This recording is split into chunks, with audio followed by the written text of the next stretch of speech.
বিসমিল্লাহির রহমানির রহিম। আসসালামু আলাইকুম ওয়া রাহমাতুল্লাহি ওয়া বারাকাতুহু।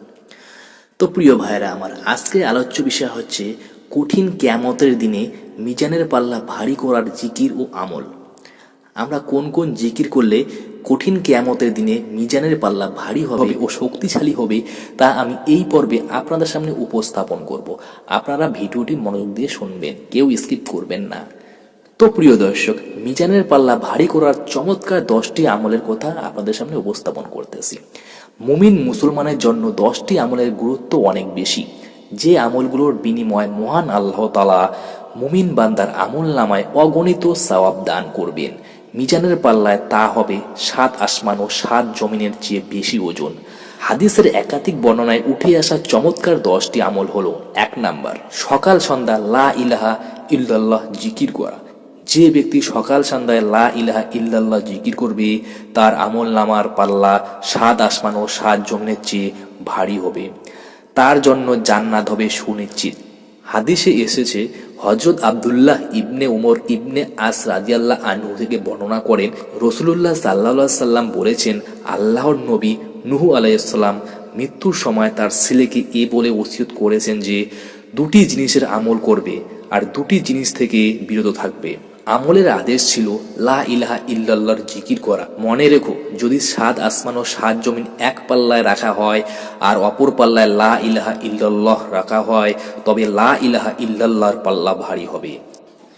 হযরত আনাস রাদিয়াল্লাহু আনহু বর্ণনা করেন, রাসূলুল্লাহ সাল্লাল্লাহু আলাইহি সাল্লাম বলেছেন, কিয়ামতের দিন আল্লাহ তাআলা বলবেন, হে মুহাম্মদ সাল্লাল্লাহু আলাইহি সাল্লাম, সৃষ্টির মধ্য থেকে আপনার উম্মতের এমন ব্যক্তিকে জান্নাতে প্রবেশ করান যে ব্যক্তি একদিন হলো ইখলাসের সঙ্গে এ সাক্ষ্য দিয়েছেন যে আল্লাহ ছাড়া কোনো ইলাহা নাই, কোনো মাবুদ নাই, এবং সে এর উপর মৃত্যুবরণ করেছে। মুসনাদে আহমদ। 2 নাম্বার, সব সময় আলহামদুলিল্লাহ বলেছেন। সুখের সময় কিংবা দুঃখের সময়, আনন্দের খবর কিংবা বিপদের খবর, যে কোনো সংবাদেই সব সময় আলহামদুলিল্লাহ তথা আল্লাহর, মহান আল্লাহর প্রশংসা করা, আর তাতে বান্দার আমল নামার পাল্লা 7 আসমান ও 7 জমিন থেকেও ভারী হবে, আর তা হবে জান্নাত লাভের মাধ্যম। হাদিসে এসেছে, হযরত জাবির ইবনে আব্দুল্লাহ বর্ণনা করেন, রাসূলুল্লাহ সাল্লাল্লাহু আলাইহি সাল্লাম বলেছেন, সর্বোত্তম জিকির হচ্ছে লা ইলাহা ইল্লাল্লাহ এবং সর্বোত্তম দোয়া হচ্ছে আলহামদুলিল্লাহ। তিরমিজি শরীফ, ইবনে মাজাহ, নাসাই, ইবনে হিব্বান। রাসূলুল্লাহ সাল্লাল্লাহু আলাইহি সাল্লামের কাছে এক বিদুইন এসে বললেন, হে আল্লাহর রাসূল, আমাকে কোনো একটি ভালো কাজ শিখিয়ে দিন। রাসূলুল্লাহ সাল্লাল্লাহু আলাইহি সাল্লাম তখন তার হাত ধরে এ শব্দ শিখিয়ে দিলেন, সুবহানাল্লাহ, আলহামদুলিল্লাহ, লা ইলাহা ইল্লাল্লাহ, আল্লাহু আকবার।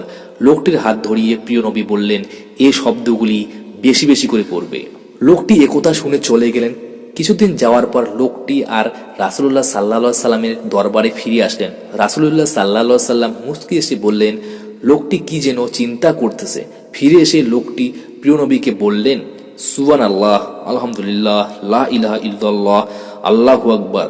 আপনি যে বাক্যগুলো আমাকে শিখালেন এই বাক্যগুলো আল্লাহর জন্য, কিন্তু আমার জন্য কি? এগুলো পড়লে আমি কি পাবো? রাসূলুল্লাহ সাল্লাল্লাহু আলাইহি সাল্লাম উত্তরে বললেন, তুমি যখন বলবে সুবহানাল্লাহ, আলহামদুলিল্লাহ, লা ইলাহা ইল্লাল্লাহ, আল্লাহু আকবার, তখন প্রতিটি শব্দের উত্তরে আল্লাহ তাআলা বলবেন, তুমি সত্য বলেছো। তারপর জিকিরকারী আল্লাহর কাছে নিজের যেসব চাহিদা তুলে ধরবে, আল্লাহ তাআলা তাই কবুল করে নেবেন। যেমন বান্দা বলবে, আল্লাহুম্মা গফিরলি, হে আল্লাহ আমাকে মাফ করে দিন, তখন আল্লাহ তাআলা বলবেন, তোমাকে মাফ করে দিলাম। বান্দা বলবে, আল্লাহুম্মা আরহামনি, হে আল্লাহ আপনি আমাকে রহম করুন, তখন আল্লাহ বলবেন, ইতিমধ্যে তোমার প্রতি রহম করেছি। বান্দা বলবে, আল্লাহুম্মা রযুকনি, হে আল্লাহ আপনি আমাকে রিজিক দান করুন, তখন আল্লাহ বলবেন, তোমাকে ইতিমধ্যে রিজিক দান করেছি। 3 নাম্বার হচ্ছে সুবহানাল্লাহি ওয়া বিহামদিহি, সুবহানাল্লাহিল আজিম জিকির করা। 3 নাম্বার, হাদিসের বিখ্যাত গ্রন্থ বুখারীর শেষ হাদিসে এই জিকির সন্নিবেশিত করা হয়েছে। এ জিকিরের বর্ণনা হাদিসে পাকে এইভাবে তুলে ধরা হয়েছে। হযরত আবু হুরায়রা রাদিয়াল্লাহু আনহু বর্ণনা করেন, রাসূলুল্লাহ সাল্লাল্লাহু আলাইহি সাল্লাম বলেছেন, দুটি কলেমা রয়েছে যেগুলা দয়াময় আল্লাহর কাছে অতি প্রিয়, উচ্চারণে খুব সহজ আর আমলের পাল্লায় অত্যন্ত ভারী। বাণী দুটি হচ্ছে, 1 নাম্বার সুবহানাল্লাহি ওয়া বিহামদিহি, সুবহানাল্লাহিল আজিম, অর্থাৎ আমরা আল্লাহ তাআলার প্রশংসা সহ তার পবিত্রতা ঘোষণা করতেছি। মহান আল্লাহ অতীব পবিত্র, বুখারী শরীফ। 2 নাম্বার হচ্ছে সৎ চরিত্রবান হওয়া। প্রিয় নবী সাল্লাল্লাহু আলাইহি সাল্লামের যে গুণ বর্ণনায় কোরআনুল কারিমে আল্লাহ তাআলা আয়াত নাজিল করেছেন তা হলো সৎ চরিত্রবান বা মহান চরিত্র, যে চরিত্রে থাকবে না কোনো গুনাহের চিন্তা। প্রিয় নবী সাল্লাল্লাহু আলাইহি সাল্লামকে লক্ষ্য করে মহান আল্লাহ ঘোষণা দেন, আর নিশ্চয়ই আপনি মহান চরিত্রের অধিকারী। কিয়ামতের ময়দানে এই উত্তম চরিত্রের লোকদের আমলনামা হবে 7 আসমান ও 7 জমিনের চেয়ে ভারী। এ সৎ চরিত্রের সংক্ষিপ্ত পরিচয় হল হালাল গ্রহণ করা, হারাম বর্জন করা, আর নিজ পরিবারের স্ত্রী, সন্তান, মা, বাবা ও ভাই বোনের সঙ্গে উত্তম ও উদার ব্যবহার করা। 4 নম্বর হচ্ছে নাবালক সন্তানের মৃত্যুতে ধৈর্য ধারণ করা।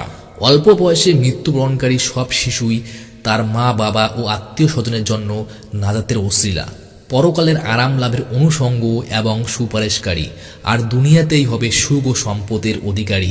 এ কারণে নাবালক সন্তানের মৃত্যুতে এভাবে দোয়া করতে বলেছেন বিশ্বনবী সাল্লাল্লাহু আলাইহি সাল্লাম।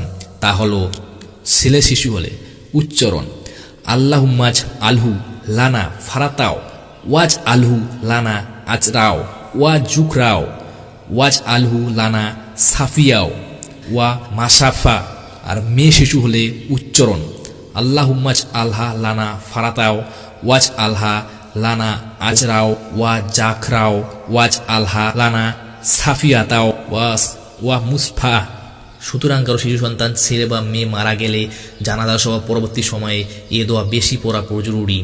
এতে রয়েছে দুনিয়া ও পরকালের অনেক কল্যাণ ও সফলতা, আর তাতে আল্লাহ তাআলা শিশু সন্তানের আত্মীয় স্বজনদের দুনিয়া ও পরকালের কল্যাণ এবং সফলতা দান করবেন।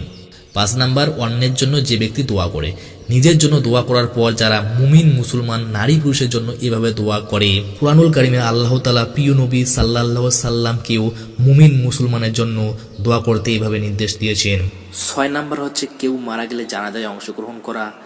7 নাম্বার হচ্ছে সদকা করা। 8 নাম্বার হচ্ছে রাগ না করা। 9 নাম্বার হচ্ছে দ্বীনের পথে দাওয়াত দেওয়া, আল্লাহর পথে অন্যকে ডাকা বা আহ্বান করা। যে ব্যক্তি মানুষকে মহান আল্লাহর পথে ডাকে বা আহ্বান করে সে ব্যক্তির আমলনামা হবে 7 আসমান ও 7 জমিন থেকে ভারী। সুতরাং মুমিন মুসলমানের উচিত উল্লেখিত আমল যথাযথভাবে পালন করা। এর বিনিময়ে মহান আল্লাহ তাআলার কাছে দুনিয়ার সফলতা ও পরকালের চূড়ান্ত মুক্তির চেষ্টা করা। আল্লাহ তাআলা মুসলিম উম্মাহকে উল্লেখিত আমলগুলি যথাযথভাবে পালন করার তৌফিক দান করুক। আমিন।